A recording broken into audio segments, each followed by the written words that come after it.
With the NFL draft just 14 days away at this point, it is this period of the draft process where GMs, teams, fans, just everyone that's really entrenched in the draft, starts over analyzing people, starts criticizing players, trying to downgrade players, and hell, even sleeping on some players.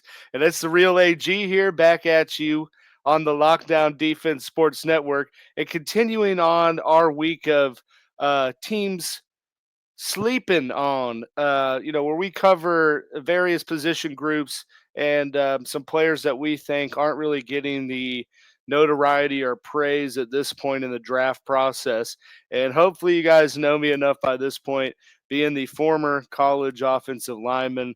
That's right, I drew the beefcakes, baby. I'm going to talk to you about some offensive linemen coming up in this 2025 draft that I feel, have really not been talked about at all, given just kind of what they bring to their position, combine performances that they had, and, just sort of where their resume stacks compared to some of these other players that are kind of getting all the praise at this point in the process. So let's just dive right into it, y'all. First on the list, I got Jalen Travis, left tackle out of Iowa State, just an absolute behemoth, as you can see by his measurables here. 6'8", 339. That is what we like to call in the business a unit. But he was a combine warrior. Again, huge measurables. A guy that size ran a 5.1 40, 1.8, 10-yard split. 35-inch vert and basically 9.5 broad jump. And Travis is a unique guy because he's a huge mauler. He's very well experienced starter at Iowa State.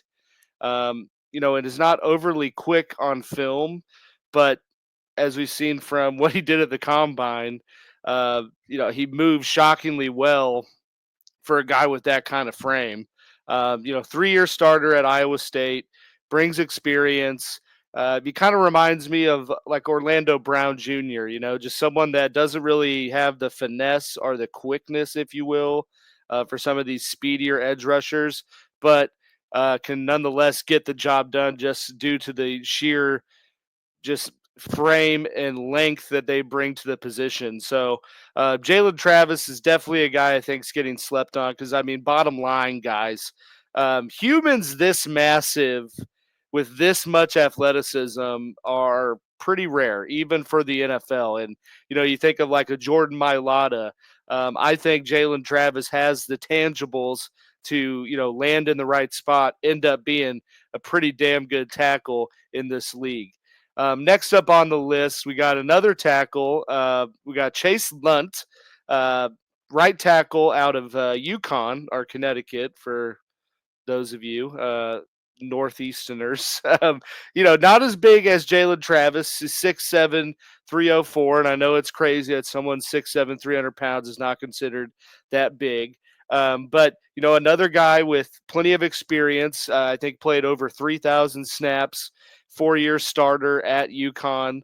I think ultimately, he is 6'7", but has a kind of the same concerns as Will Campbell, 30, I think 32, 31-inch arm length, which is not overly ideal for tackles at this level. So I think with that, he could be an ultimate candidate to slide in, to a guard, and I think would excel at that position, if given that opportunity inside the trenches. But, overall, Lunt, I mean, has tremendous core, tremendous hand use, you know, uh, he's pretty exceptional in the run game, and I think pretty fluid in terms of matching a edge rusher's first step or inside move.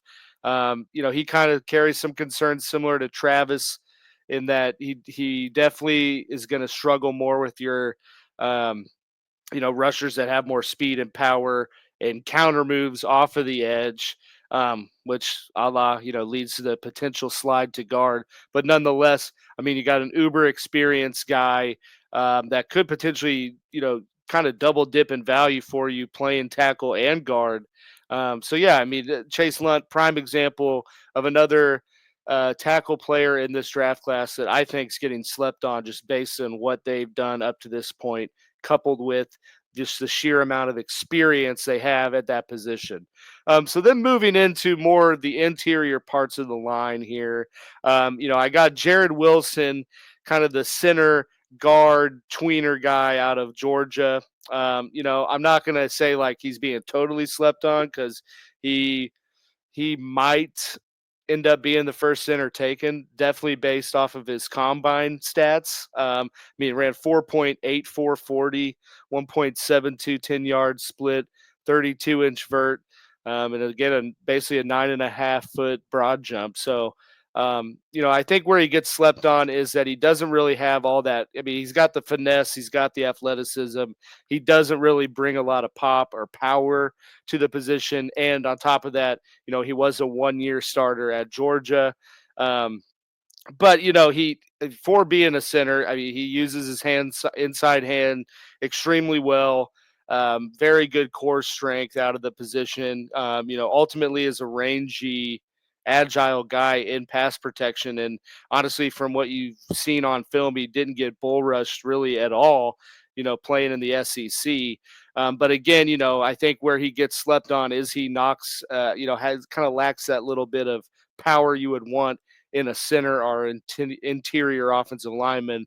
But maybe you're noticing a theme with some of my sleepers here, but someone with this much athleticism that has experience playing center, has experience playing center for a prolific program that runs a fairly, pro-esque style offense. I think those are all things that, definitely need to be valued more. And, I think basically give Jared Wilson here the right to, I think, be talked about more than he is where we're at in the draft process. And then moving on to my last guy on our little trencher sleepers here, we got Jackson Slater, the offensive guard out of Sacramento State. Now he definitely fits more of the bill of a sleeper guy, not being at an overly big program. Um, he was another combine type warrior, ran a 5.0140, 1.78 10-yard split, 28.5-inch vert, 9 foot broad jump, and 31 reps on the bench. Again, kind of like Lunt, this guy's a 4-year starter essentially at left guard.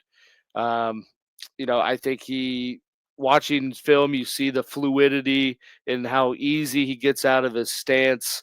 He has great core strength and overall firmness. It's a little buzzword in the O line game, but firmness it, when he's engaging in blocks and, pulling out of that guard position and everything. And then pass pro, you can see that he's smooth in his sets and, utilizes his hands pretty independently, which are all traits that you want out of an NFL caliber or just any really elite caliber, offensive guard. So again, I think Jackson Slater here, he's kind of like the rest of our guys, has all the tangibles, all the film, the years of experience of playing that position, and was a workout warrior for the uniqueness of kind of explosive traits you see through these 40 10-yard splits, vert jumps, things like that. That I think again warrants for these guys to be talked about more than they are. um, but that pretty much rounds up my little list of trencher sleepers for this 2025 draft. Please be sure, if you're a fellow O-line lover out there, or just a fan, either way, please be sure to subscribe to the channel below, like the video, comment your thoughts down below, or if you don't want to comment on YouTube for whatever reason, get at us here on social media. We've got the little socials out there. You can find me on Twitter or X, however you want to call it, and IG at The Real Gibbons. But yeah, guys, like, please, come on. Come on, come on, come on. Let us know your thoughts. And as we continue to progress to the draft, please be on the lookout for more excellent content that we are bringing here on the Lockdown Defense Sports Network. Again, you can find our channel and our content pretty much across the board. So please get at us, y'all. We'll see you.